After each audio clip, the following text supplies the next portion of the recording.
it going, everybody? So we have a fun review today as we're talking Blumhouse's Imaginary. Even though it's only March, we have already had 2 Blumhouse horror movies. It's kind of impressive the turnout rate for Blumhouse these days, though the movies that they've been feeding us are very much a hit or miss experience. Imaginary follows a woman who returns to her childhood home, and she soon discovers that her imaginary friend that she left behind is very real and unhappy that she abandoned him. Sometimes it's a really difficult experience sitting down and watching films where there's so much potential idea-wise, much like in the case of Imaginary, genuinely intriguing premise to explore within the realm of the horror genre, where these imaginary friends turn evil and the power of imagination. So many amazing concepts to delve into with horror, but unfortunately, the ideas in Imaginary never are able to reach their full potential. At the film's core narratively, it's a fairly standard formulaic story, especially for Blumhouse. It very much falls in line with your usual Blumhouse formula. You have your group of characters, in this case being a family moving into a house, something nefarious is found within the house, in this case being Chauncey the Bear, sinister things occur, and rinse and repeat. I mean, the exact same formula we've seen from several different Blumhouse movies, even the one that just came out, Night Swim, basically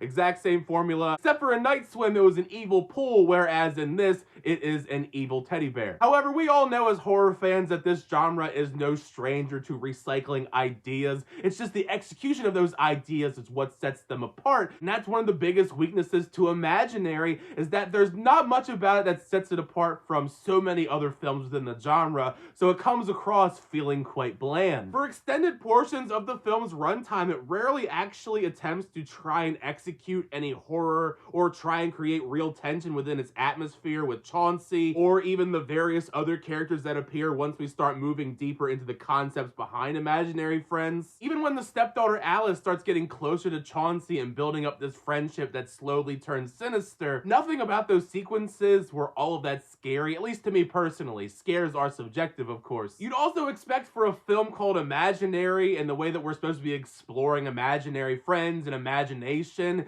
you would think a movie like this would have a bit more creativity as far as trying to have fun with the scares in some shape or fashion, but it really doesn't. It's extremely basic and predictable, right down to when the jump scares are about to occur. It's truly a shame because there are certain sprinkles of fun imagination, but they're few and far between. And oddly, one of the things that I noticed, at least, I don't know if anybody else is going to notice this or not, a good chunk of the core ideas at play in Imaginary feel almost like they're lifted from the Insidious franchise. Especially when you have DeWanda Weiss's character having this history with Chauncey the Bear, which is very similar to Patrick Wilson's character's history with the lipstick-faced demon and the bride in black. And then the entity ends up doing something evil with the child, and then the parent has to go on a mission to rescue them in some shape or form. Maybe I'm overthinking it, but that's just my tinfoil hat kind of theory here, that there's a lot of similarities. It almost feels like a sort of reskin of an Insidious script they probably had lying around that they didn't use. They just turned it into Imaginary. That along with some sprinklings of Coraline thrown in there. So it's this strange hodgepodge of those 2 films together. Now let's shift over into the true star of Imaginary and why probably a lot of people are going to go see this film, and that is Chauncey the Bear.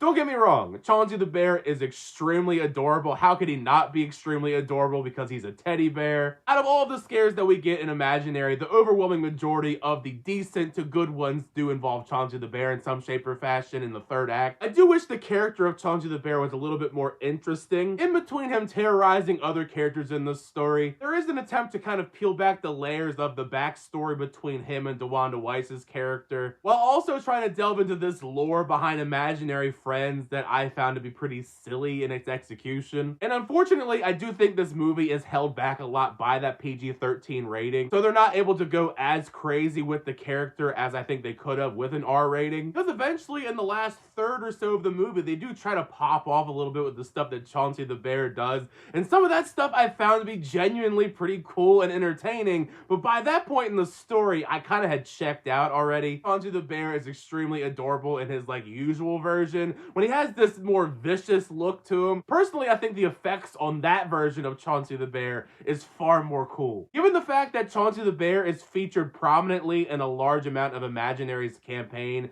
it seems to me like Blumhouse is trying their hardest to create another horror icon. Last year we had Megan be their big new horror icon. Seems like they're trying to do their best to make Chauncey the next big one for 2024. I don't really see it happening. In comparison to someone like Megan, I think Megan just had a far more interesting and fun personality. Though I am fairly mixed on a lot of the horror elements in Imaginary, for the most part, I thought the cast was fairly solid. Working with what they're given, DeWanda Weiss, I think, is probably the major standout performance of the bunch. It's just disappointing that by and large, the story given to her character, the journey we go on with her family and rediscovering Chauncey the Bear, it's just so basic and nothing stands out about it. Overall, Imaginary as a film isn't even offensively bad or anything within the horror genre. It's just disappointing to see such a fascinating concept fumbled and molded into a fairly forgettable horror film. With the horror genre pumping out so many fantastic films these days,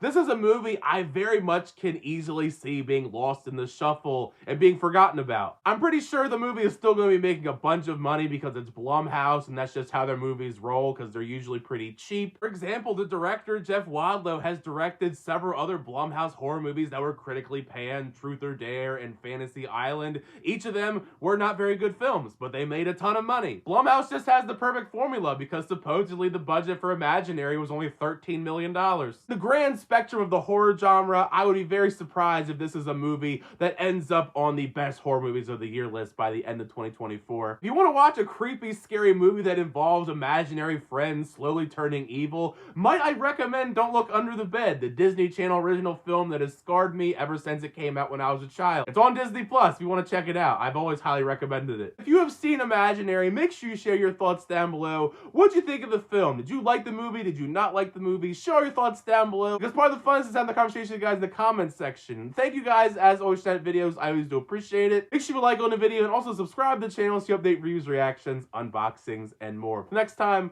see you guys later.